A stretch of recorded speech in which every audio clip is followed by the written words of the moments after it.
Good evening and welcome to each and every one of you. Welcome to tonight's episode of Your Manchester with me, Ms. Belinda Scandal. We have an amazing show lined up for you. Joining me in studio tonight are artists of the highest calibre in each of their fields, each with something very exciting to bring you. This is Your Manchester and we want you to tell us your story. Do you have an event coming up or a story that you're trying to get told to the masses? Well then don't hesitate to get in touch with us via our socials or indeed via contact us at yourmcr.com. We've got an amazing show lined up for you. Here is what's on tonight's show. Heads up to the underrepresented. Liam Heeley is bringing his magazine back, everybody. Yes, and also Smart Barnett shows off some of his fantastic works. All this, plus Hayley shines a spotlight on some of the best films and TV of this week. Now, the last week's show was hosted by our Ollie Mortimer, and it may have looked like it went according to plan, but did it really? It's Wednesday, and that only means one thing. You're watching yet another episode of Your Manchester. That's right, I'm your host this day. I can't mess about, can I? I wouldn't mess about anyway. To the 31st of March, and Reece joins me now. Nah. Keep it rolling on the river. I do look small right now. Well, thank you, Reece. Join me, Ollie, tonight for and next year. And Reece joins me now. What are you laughing at me for? For now, though, that's all from me. I'm Ollie Mortimer with another episode of Your Manchester. Indeed, Your Manchester. You see, it happens to everybody, Flowers. It happens to everybody. Now then, let's not hesitate and let's get straight on with meeting our guests on the sofa tonight. Is Liam Heeley and Smart Barnett, everybody.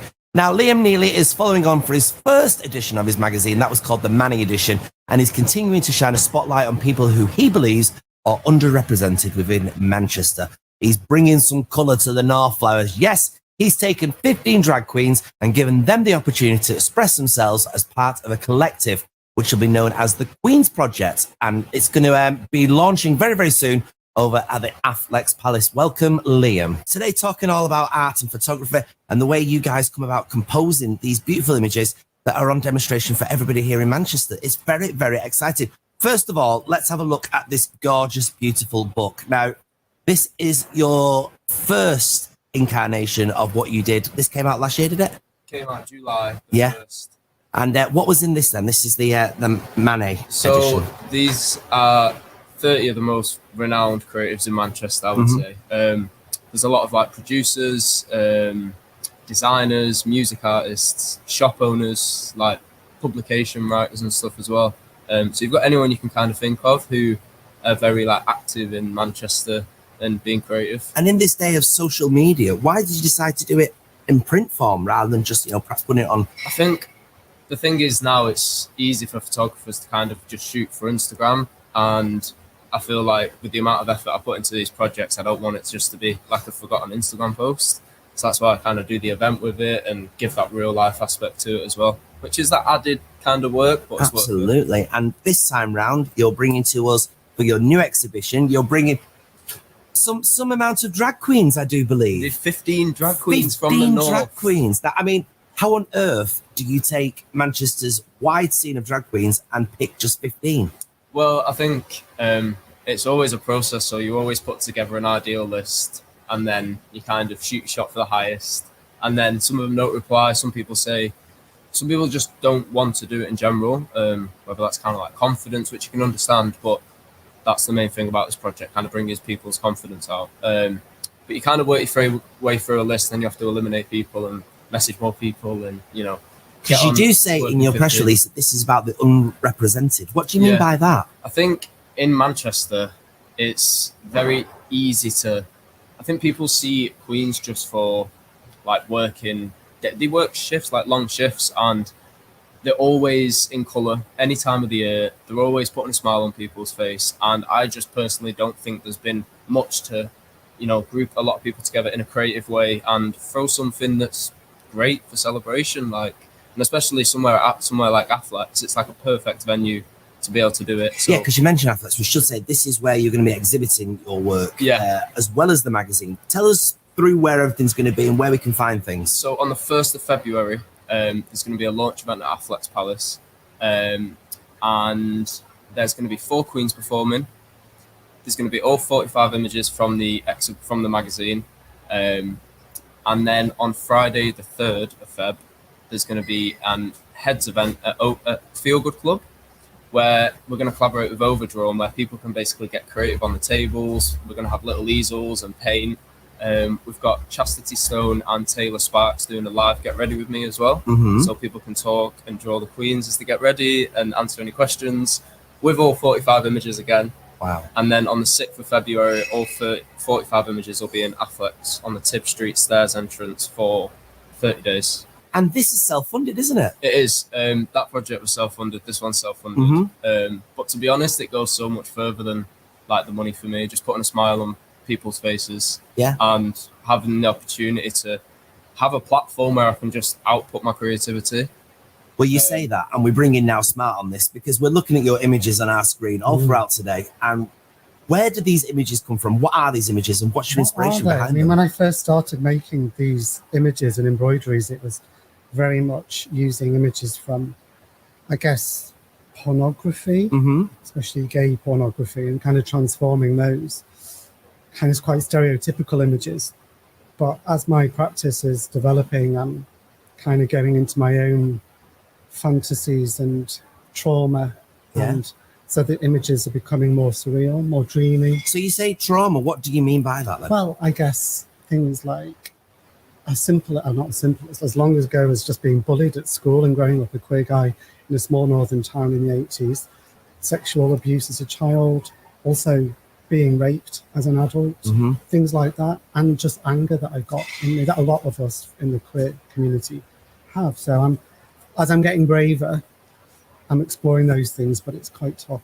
So how do you transfer them feelings over into your artwork then? I close my eyes, I go to another world, and I just kind of fly around, and the images come and go, and I guess it's just looking at the feelings, expressing them, transmuting them into. It's quite empowering to take those feelings and those memories and turn them into something beautiful. And then I feel on top of it rather than underneath it, and it might make you some money. And there is, well, of course, there is always that. But I mean, you take these images and you put them into textiles as well. Yeah, predominantly textile artists. Why textiles? My mum was a big cross stitcher when I was growing up. I think that's where it came from. Always crocheting, embroidering, knitting. And as I grew up, I started doing it, helping, being shown. I was always creative. I was always more of a drawer and a painter.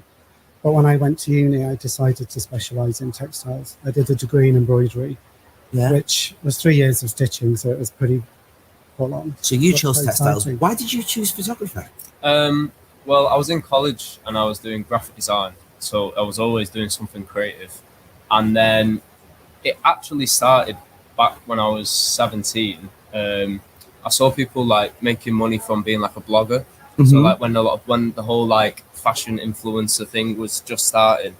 So I just started taking outfit pictures, and that kind of led to me getting a camera, taking the pictures on that. And then because I had a camera, I was utilising it. And then I quit my job, quit college, and just, I think from young I found like a little bit of income from photography, so that kind of kept me going. And then it allowed me just to like really focus on one skill. And I was meeting so many people whilst doing photography. I think that's one of the best bits about the job. I mean, you both have mentioned there that there is some money in what you do. Is this kind of one of the major inspirations behind it, or is it actually the passion? It's the passion for me, definitely, and the connecting with people. You know, if I make artwork, it can be quite isolating. It's the same with you with editing. I can just be in my studio on my own for weeks. So then to have things up on the wall, like in my current show, and then to talk about it, and the people that come in and the feelings and emotions that my work evokes in them, and then the stories that come from them, it's so rewarding and really important to create those safe queer spaces which are creative and warm and loving. That's what I found are really rewarding, and it's one of the things that is starting to drive me more and more. Money, I don't make art to make money. I make it because I need to make it, which is just the same as needing to breathe or eat. But if I do make money, that would be great. Yeah. Because I don't have to work in a restaurant. Is that the same for you? Absolutely. I think I never see money as like a barrier for me not to do things. But at the same time, I don't like live for money. Like I get such a thrill off the hard work aspect of things. Like now you can make a lot of money online by just doing this or that, but this is like 60 days worth of work for like one magazine, like 2 events. But I love the 60 days. So I love I wouldn't want to do anything else with my time other than work hard on something that's going to be amazing. Well, that's fantastic. We'll come back to you in just a few minutes, gents. But in the meantime, let's see what Hayley's got to talk about this week. Hi, I'm Hayley and welcome to Your TV and Your Film. I'm really excited that Scream 6 is hitting our cinemas in March. Courtney Cox is returning to her role, and judging by this trailer, this Ghostface seems even more sadistic than its predecessors. The computer-generated and live-action remake of the family musical The Little Mermaid will open in May, and this stars Halle Bailey and also one of my favourite actors, Melissa McCarthy, as Ursula, the Sea Witch. On Netflix, True Spirit will drop in just a couple of weeks. Jessica sets out to be the youngest person to sail solo, unassisted and non-stop around the world. A lot of people don't think she can do it, but she's absolutely determined. Also, news this week, ITV are launching a new dating show. This is for older adults, older single parents, and it's going to be called The Romance Retreat. The idea came from pitch from Davina McCall. I don't know yet whether she'll be involved, but it's very unusual because in this case, applications are open, by the way, till the end of March, but actual grown-up children will be putting forward their parents and nominating them to go on the show. It sounds brilliant. I mean, what do you think about love as you get older? Has it changed from when you were a teenager? What are your expectations? Drop us a message, a tweet, anything like that on all of our socials, and please use the hashtag dating. I'm really interested to know your thoughts. That's it from me. I shall catch you next time, and remember, stronger together. So, where can we find your artwork then? It's currently on show in Castlefield in the Boxworks building. You can follow Friends of Dorothy on Instagram to get details for that, or me, Smart Barnett. And it's on, the last weekend is coming up, Saturday and Sunday, 2 till 7. Yeah? Yeah, I'll have more shows coming up. I'll let you know. But that's and where can we find your works once again? So my work is on Instagram, so it's LIXMHEELEY or headsmag, heads_mag on Instagram, and you'll see all the details for the drop and all the event videos. Well, it sounds like this is where we are at the moment with your exhibition going on, with yours about to start. But what's the ultimate goal as creatives for you two? Gosh, just to make the perfect masterpiece, I reckon. I'm always chasing this dream that I've made something amazing and I'm really, really happy with. And I'm going to keep doing it, but also just to continue connecting with people and creating great creative spaces for queers. Definitely. Really important. Are these artworks for sale or are they just for exhibition? All for sale. All for sale? Yeah. And roughly what price would we be looking at? For these ones are around $500 or $600 each. Right. Yeah, they're quite big. It's really difficult to see in digital, but yeah, big. I actually sold that one already. This one? Lovely. Yeah, I sold it last week. Put a sold sign on that. But yeah, a variety. It depends very much on the time it took. And of course, your photographs are going to be in exhibition. And then are they for sale? Can people buy prints? You can't buy the prints now. Right. Might be able to in the future, but I like to kind of keep that exclusive So most of this will come from the brand new magazine. This isn't the brand new magazine, I should say. This is your original one. Yeah, this is the original. The new magazine will be coming out. Yeah. For purchase? For purchase. You can buy it right now on headsmag.com, and it will be posted on the 1st. So, and it will be available at Feel Good Club and Athletics. So, at certain age groups, are you suggesting that, because you've got quite a few young queens within your new book, is it more aimed at the younger people then? I think the best thing about these magazines is I can really tailor the product to who I want it to target. So if I did want to reach a certain audience, I could shoot a collective of people what that audience look up to. Yeah. But I mean, I think both of these projects are like just projects for Manchester, because I feel like there is so much that hasn't been done here compared to London and other parts of the world. So I just happy to be the person to be able to do something like this. And have you got anything else in the pipeline, either of you? Anything what would you like to do with your art? I mean, as an artist, I would suggest that, you create something, then it's there for people to see, you might sell it. And then does your brain start ticking with what you can do next? Yes, it does. I think at the moment, having a show on, it's quite consuming. So I'm not able to create anything at the moment because I'm busy promoting that and just planning for it. And after this, I'll have a couple of weeks off and just start drawing. I have got ideas. I write them down all the time, sketching, so I can get on with things.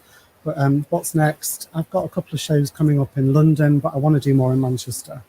There's just not very many independent galleries that are willing to support or exhibit quite subversive art. You've got the big galleries and then the little ones in Castlefield. So that's been a challenge for you then, finding somewhere. I found it a challenge, yeah. Why do you think people aren't buying into this kind of art? I mean, you go back to the Renaissance period, it was all naked ladies and things like that. Why are they being funny about this, do you think? Maybe. I mean, it's quite interesting that my work objectifies the male form. We're very used to the female form being objectified in art from the Renaissance period and the pre-Raphaelites. But my work objectifies the male form in my own form at the moment. And it just shocks people, I guess. But that's a good thing, isn't it? Is that your intention, to shock? Definitely, yeah. Not shock, but to get people thinking or get a reaction. It's just provocative. It should be, I think. Art should be. It should make people ask questions. I think that's all what art is about. Speaking of that, what's next for you then? Where you go with this? You've done this beautiful magazine here. You've got the new one coming out. Yeah. You surely have got something else lined up. I do monthly photography events as well. So I bring photographers and models together. We've got some really cool events lined up, taking over some venues. But I've got a couple editions lined up as well, which I can't talk about at all because it is just at the Photoshop point making stage right now in conversations, but it's going to be a really exciting year if things go the way I want them to go. Well, thank you so much to both of you for that today. Absolutely brilliant, fantastic. Something new coming to your Manchester. There's a buzz in the air, everybody. Manchester is full of bees, bumblebees, honeybees, statues of bees, pictures of bees, paintings. And me, Buzzbee. You may have noticed a big buzz around your Manchester, and now we can tell you why. Joining the Your Manchester family is Buzzbee, a young upstart in the world of show business. From not-so-bumble beginnings, Buzz fell on hard times. Being the son of a queen, well, I had sky-high expectations, but when I found out my job was just to feed her honey so she could get all fat and sassy, well, I had to go out and find myself and pursue a career in show business. While exploring the jungle of red brick and limestone known as Manchester. Well, I got caught in an heavy rainstorm. I thought that was it, the end of me buzzy little life. But then I was rescued by the queen of show business herself, Miss Belinda Scandal. She spoon-fed me sugar water and this little blue pill, and well, look at me now, I'm nice and big. Now I was starting to feel better. We got talking. I was taught microphone technique, how to handle a crowd, and how to dress in the finest sequins. And now there is no queen I would rather serve, and she feeds me honey. Buzzbee, coming to your Manchester soon. So there we are, our Buzzbee is fully going to be going around town. So if you do see him, say buzzing mate. That's all we want you to say. Hashtag buzzing mate if you do see our Buzzbee around Manchester. That's it for this week's show. Make sure you check us out on Sunday's show where we'll be talking Rocky Horror. Yes, indeed. We're speaking to the actor behind the touring company's version of Brad Major. Yes, Richard Meek will be joining us. If that's not enough, we've got a special story from a very, very special gentleman. All that and more only on Your Manchester!